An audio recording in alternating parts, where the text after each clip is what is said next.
কোনোবাই ক'লে যে শ্যামকানু মহন্তক মানে ধৰি হত্যা কৰিব লাগে, এনেকুৱা ধৰণৰ কেম্পেইন আৰম্ভ হ'ল আৰু এটা ভয়ানক আমাৰ বিপক্ষে এটা কেম্পেইন। শ্ৰদ্ধা ৰাইজ, এটাই মই ক'ব খুজিছোঁ যে আমি গোটেই প্ৰক্ৰিয়াটোত কোনো পধ্যে জড়িত নাছিলোঁ।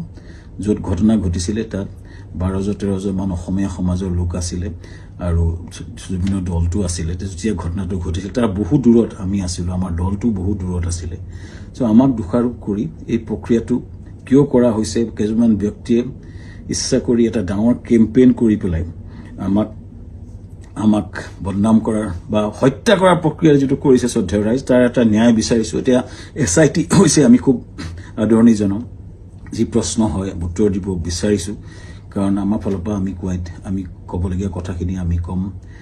আমি আদৰণি জনাইছোঁ, সঠিক তদন্ত হওক। কিন্তু এই যিটো ঘটনা ঘটিছিলে জাহাজখনত বহু দূৰত আমি আছিলোঁ আৰু আমাক সেই ঘটনাটোৰ সময়ত এই যিকেইজন ব্যক্তি আছে তেওঁ